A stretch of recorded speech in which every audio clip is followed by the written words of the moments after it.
पह्या जुन्या पापड्या तांदळाच्या, पुन्हा थोडासा ज्वारीच्या आणि तांदळा पापड्याचा भुगा एका डब्यात भरलेला आहे. इतका आहे. पुन्हा गेल्या वर्षीच्या साबुदाण्याच्या पापड्या, आलू चिप्स एकत्र केलेले एवढे, हे सगळं जुने गेल्या वर्षीचं. आणि ह्या पाय तांदळाचा भुगा पण आहे करायला गेलं. आणि ह्या पाय शेवयाचा एक डब्बा. रामकृष्ण हरी मंडळी, चला आता उन्हाळी कामाला सुरुवात झालेली आहे. आणि आता हे गेल्या वर्षीचं जुन्या तांदळाच्या पापड्या, त्या ज्वारीच्या थोड्याशा कापड दिसत ज्वारीच्या पापड्या, हे सगळे आता मी एक एक एक एक असे डबे रिकामे केलेले आहेत. तर माग आता ह्या पाय गेल्या वर्षीच्या शेवया, हे पूर्ण सगळं जुनं. आता मी काय करणार आहे, असं ओतून हे डबे घासून ठेवणार आहे. कारण बरेच दिवस झालेले ते डबे घासून आपण गणपती बसायच्या वेळेसच मी सगळं घर क्लिनिंग केलं, तर पूर्ण डबे घासले ते गणपतीच्या वेळेस. तर आता जवळजवळ 7-8 महिने झाले असतील. तर मी काय करते, वर्षातून 2दा पूर्ण डबे घर क्लीन करते. तर चला तुम्हाला आता पापड्या कुरवड्या आपलं उन्हाळी कामं चालू आहे. तर आता हे जे उन्हाळी वाळवून भरण्यासाठी आपलं स्वच्छ डबे करून घासून त्यात भरायचं. आणि त्यानंतर मी दिवाळी दसऱ्यामध्ये एकदा साफ करते, किंवा गणपतीच्या वेळेस वर्षातून 2दा साफ करते. तरी पण हे बघा, एवढं 2दा साफ करून पण हे बघा डब्याची अवस्था झाकणाची. हे पहा, म्हणजे इतके धूळ, पाठीमागं घर असताना पण अशी धूळ होते. तर सगळे डबे रिकामं करणं चालू आहे, घासणं. आणि पाही उपवासाचं पण भरपूर आहे. आता ही पण एका टोपल्यात ओतून आता पूर्ण डबे क्लिनिंग. आणि आणखीन बरेच डबे खाली करायचे राहिलेले. तर म्हणलं चला, म्हणलं जशी जागा रिकामी तसं रिकामी जाळ्या बिळ्या काढलेले. आता या एक शेजारची मुलगी आहे आम्हाला मदत करायली, ती सगळं पूर्ण पुसून गेली खालचं सध्या पडते. कोपऱ्यातली काढ सगळी गाडी. हे तांब्याचे भांडे काय घासणार नाही मी, कारण मागं घासले होते ना, तर स्वच्छ करून त्याला मेन कापड लावलेले, ते जसे तसे ते घाण बिलकुल झालेले नाही आहे. सगळे पूर्ण झटकले, काय घासलेले नाहीत, काय नाही, स्वच्छ इथं हे पूर्ण जाळ्या काढून साफ केलेले.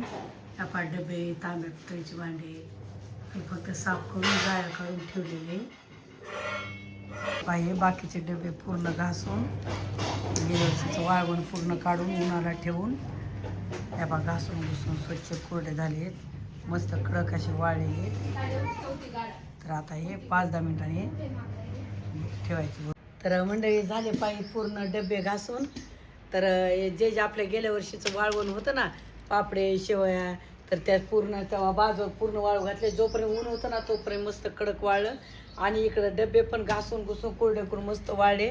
त्या डब्याने ह्या जुन्या पापड्या तांदळाच्या, पुन्हा थोडासा ज्वारीच्या आणि तांदळा पापड्याचा भुगा एका डब्यात भरलेला आहे. इतका आहे.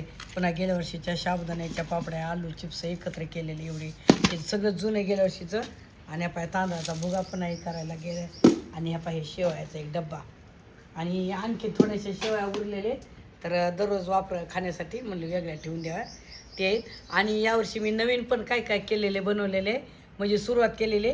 तर हे पाडायच्या अगोदरी तर मी अशा खारड्या पण केलेल्या आहेत ह्या भरपूर, ह्या अगोदर यावर्षी केलेले आहेत. आणि गेल्या वर्षीच्या खारड्या पण आहेत तिकडे ट्रेमध्ये ठेवल्या आहेत थोड्याफार, यावर्षी केलेले आहेत. आणि यावर्षी हे बटाट्याचे चिप्स केलेले आहेत. आणि साबुदाणा आणि बटाटा मिक्स चकली केलेली आत्ता गेल्या 15 दिवसाखाली, 10-12 दिवसाखाली. आणि हे चिप्स केलेले नवीन, आणि त्या खारड्या केलेले.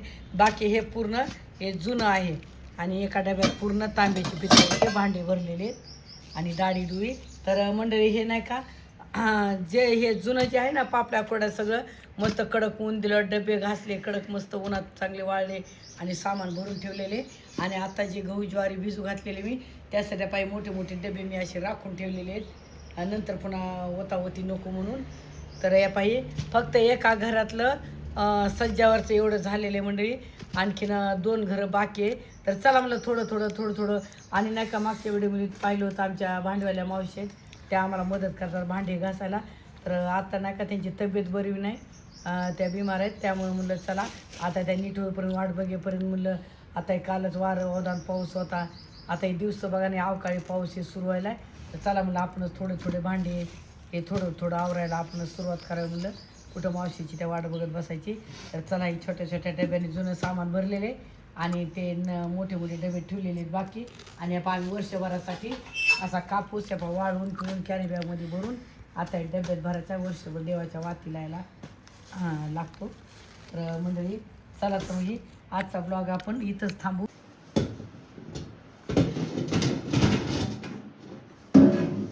आणि चला तर मग आता हे क्लिनिंग झाली आज डब्याची एकाच घरातल्या सज्जावरचे डब्याची पा.